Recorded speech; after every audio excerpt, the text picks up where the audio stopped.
राजू कहते हैं सर हम ट्वेल्थ पास कर आए हैं, क्या पढ़ाई करें कुछ समझ नहीं आ रहा है, बताइए। देखो भाई राजू, आज ही मैंने ट्वेल्थ पास के ऊपर में एक वीडियो बनाई बच्चों के ऊपर में, क्योंकि आज सीबीएसई का 10वीं और 12वीं का रिजल्ट आया है।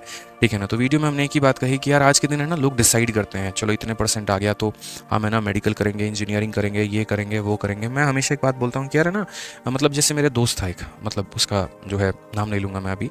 ठीक है। तो वो बहुत बढ़िया पढ़ाई करने में मेरे भाई। ठीक है ना। तो क्लास में उसके काफ़ी अच्छे नंबर आए जिस दिन हमारा मेरे भाई ट्वेल्थ का रिजल्ट आया। तो बाकी बच्चों ने क्या किया कि वहीं कोर्स को फॉलो किया जो उस लड़के ने मेरे भाई जो है ऑप्ट किया था। ठीक है। उसने डिसाइड कर लिया कि हम जो है पर्टिकुलरली बीटेक करेंगे। तो लगभग उसके इन्फ्लुएंस में आके 10 बच्चों ने जो है वो बीटेक करना शुरू कर दिया। क्यों? क्योंकि वो लड़का कर रहा है, अगर वो सक्सेसफुल हो गया तो हम भी हो जाएंगे। जिस कॉलेज में उसने एडमिशन लिया उसमें लोगों ने डोनेशन दे दे के एडमिशन लिया मेरे भाई। ट्वेल्थ की बात मैं आपको बता रहा हूँ कि क्यों, क्योंकि वो लड़का मेरे भाई कर रहा है। अब क्या हुआ, फर्स्ट ईयर में उसके तो मार्क्स अच्छे आ रहे हैं क्योंकि उसका पैशन था, उसको इंजीनियरिंग करना था, उसको मैकेनिकल इंजीनियर बनना था, और बाकी लोगों की मजबूरी थी। तो मेरे भाई पहले सेमेस्टर में फेल, दूसरे में फेल, तीसरे में फेल। ठीक है। उनसे पेपर क्लियर ही नहीं हो रहा, सभी चीज़ें उनको टफ लग रही हैं, उनके पल्ले पड़ ही नहीं रहा है। ठीक है। और वहीं जो बाकी बच्चे थे नॉर्मल ग्रेजुएशन कहीं से कर रहे थे, अपने गवर्नमेंट एग्जाम में लग गए। आज मेरे भाई 5 साल हो गए और तब मतलब पूरे पूरे 3 साल जो हैं उनकी पूरी कहानी ठप हो गई। फाइनली उनको बीटेक छोड़ना पड़ा और ग्रेजुएशन की डिग्री लेनी पड़ी, और उसके बाद उनको 2 साल और लगे, तब जाकर के जो है उन्होंने बढ़िया तरीके से तैयारी की और उनकी जॉब निकली है। तो मैंने यही बात हमेशा उनके लाइफ में भी जो देखा वो यही देखा कि इंसान जो होता है ना, उसको अपने डिसीजंस बड़े सोच समझ के लेने चाहिए। जैसे मुझे टीचिंग करने में बहुत मज़ा आता है, मुझे पढ़ाने में बहुत अच्छा लगता है। आप मेरे से 4-4 घंटे पढ़वा लीजिए, आप मेरे से पूरे दिन पढ़वा लीजिए, हम नहीं थकेंगे। ठीक है। क्योंकि मेरा पैशन है। कहते हैं ना कि विराट कोहली को क्रिकेट खेलना अच्छा लगता है, तो वो कितने भी मैचेस खेले वो थकेगा नहीं बंदा। लेकिन अगर आप उसको बोलो कि आगे पढ़ा दो, हमको बोलो जाके क्रिकेट खेलो, तो क्या होगा, शुरू के कुछ घंटे उमंग बहुत आता है, कुछ नया काम करने को मिला, लेकिन उसके बाद में वो चीज़ बोरियत लगने लगती है। तो मुझे भी यही लगता है कि आप में से हमेशा मैं सजेशन देता हूँ आप सभी लोगों को कि आप चाहे कोई भी काम क्यों ना कर रहे हो, ठीक है, हमेशा उस चीज़ को पिकअप किया करिए, उस चीज़ को मेरे भाई हमेशा लाइफ में चूज़ करिए, उसको एज अ करियर चूज़ करिए जिसमें आपका मतलब मन लगे। ठीक है ना। जिसमें आपके अंदर से आवाज़ है यार ये मुझे करना है। जैसे अगर आपको विदेश घूमना है, ठीक है, तो आप ऐसे पोस्ट की तैयारी करो जो आपको फॉरन ले जाए। पता चले कि यहाँ पर सपना इधर है और भाग इधर रहे हैं, और फिर सोचेंगे अरे बाद में कामयाब होकर दोनों को मिला लेंगे। इसे थोड़ी होता है, पॉसिबल ही नहीं है। तुम नॉर्थ पोल साउथ पोल मिला लोगे? नहीं है संभव। ठीक है। तो ये ध्यान रखो यहाँ पे। और बाद में क्या होता है ना यार कि बनना है, मानो एक्टर बनना है, और यहाँ पे हम जो है लगे हुए हैं गवर्नमेंट जॉब की तैयारी में, और सोचिए एक बार नौकरी ले लेंगे, सेटल हो जाएंगे, तो उसके बाद में जो है आराम से एक्टर तो बन ही जाएंगे। नहीं बन पाओगे भाई, नहीं बन पाओगे, मैं ये बात बता रहा हूँ। रीज़न है फिर या तो तुम नौकरी कर पाओगे या तुम अपना एक्टिंग का पैशन फॉलो कर पाओगे। क्योंकि सारा टाइम सुबह 9 से 5 तुम ड्यूटी जाओगे तो तुम एक्टिंग के लिए थिएटर जाना है, थिएटर जाना है तो तुम कैसे ड्रामा की प्रैक्टिस कर पाओगे, कैसे रिहर्सल कर पाओगे? नहीं कर सकते। तो जो भी पैशन है उसी को फॉलो करो, क्योंकि उसमें थकोगे नहीं, मज़ा बहुत आएगा। मजबूरी में कोई चीज़ मत ऑप्ट करो। सरकारी नौकरी अगर लोगों की मजबूरी बन जाए ना, और मजबूरी में अगर वो काम करे, यकीन मानो 3 साल में भी सिलेक्शन नहीं होगा। ठीक है। थोड़ा अंदर से आवाज़ आनी चाहिए। खुद को ऑफिसर की तरह ट्रीट करो सुबह जब उठते हो तो यहाँ पर कि अरे ठीक है हमारे अंदर क्या कमी है, ऑफिसर क्वालिटी है भाई। शुरू में जैसे एक बार वो फैलते हैं ना फैंसी ड्रेस कंपटीशन, बड़े अंग्रेजी वालों के चोचले होते हैं। ठीक है। तो इंग्लिश मीडियम में मम्मी पापा ने नाम लिखा दिया तो फैंसी ड्रेस कंपटीशन होता था मेरे स्कूल में। और फैंसी ड्रेस कंपटीशन होता था ना, तो भैया आप ठीक है, अपन यार मिडिल क्लास वाले लोग, हमारे पास में उतने पैसे नहीं थे। बाकी जो बच्चे आ रहे हैं एकदम तैयार व्यार होकर आ रहे हैं, कोई कृष्ण जी बने हुए हैं, कन्हैया जी बने हुए हैं, तो बांसुरी लेके आए हैं और वो एकदम जो है वैसा ड्रेस पहन के आए हैं। कोई मेरे भाई इंस्पेक्टर बना है तो वो उस तरह का वर्दी सिलवा के लेके आए। यार हमें 2 रुपये मिलते थे, बताओ यार, 2 रुपये 5 रुपये। कोई दिन अगर स्कूल में जैसे 15 अगस्त हो गया, 5 रुपये मम्मी हाथ में दे देगी। अब भैया फैंसी ड्रेस कंपटीशन है, कहाँ से कपड़ा लेके आएंगे बताओ? 100-150 रुपये का तो कपड़ा आएगा, और 200 रुपये में तो मैडम का हमारा फीस था जो हमारी ट्यूशन पढ़ाने आती थी, होम ट्यूशन।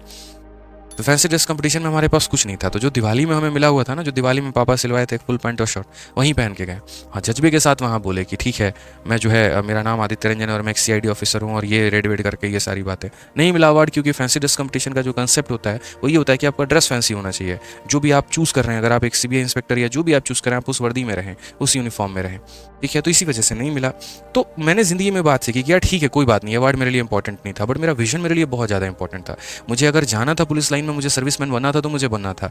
ठीक है। और उसी फील्ड में हम गए भी, हमने सीजल की तैयारी की, हमने बढ़िया तरीके से, और सीजल की तैयारी के साथ साथ हमने अपने टीचिंग की लाइन को भी कंटिन्यू रखा। हम आज से थोड़ी यार पढ़ा रहे हैं, जब हम 10वीं क्लास में थे हम तब से होम ट्यूशन पढ़ा रहे हैं, जब रांची में थे तब हमने होम ट्यूशन पढ़ाया, जब 12th में उत्तम नगर में आए तो उत्तम नगर में, जब आने के बाद में दिल्ली में, तो 12th से लेकर के 3 साल ग्रेजुएशन हमने तब ट्यूशन पढ़ाया। तो मेरे 2 भाग चल रहे थे, एक खुद की तैयारी और मेरे भाई दूसरा मुझे पढ़ाना अच्छा लगता था। ये मेरा पैशन था और ये मेरी मजबूरी थी।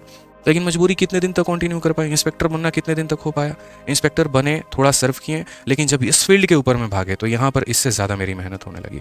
यहाँ जहाँ हम यहाँ 6 घंटे की ड्यूटी, 8 घंटे की ड्यूटी है, यहाँ इंसान 16 घंटे भी नहीं थक रहा है। हर दिन के जो बच्चों के कमेंट हैं, जो प्यार है, अप्रिसिएशन है, अफेक्शन है, वो धीरे धीरे धीरे धीरे मुझे ऊपर और बढ़ा रहा है। तो इस चीज़ के ऊपर में ग्रोथ की संभावना बहुत ज़्यादा, प्यार की संभावना बहुत ज़्यादा, खुशियों की संभावना बहुत ज़्यादा।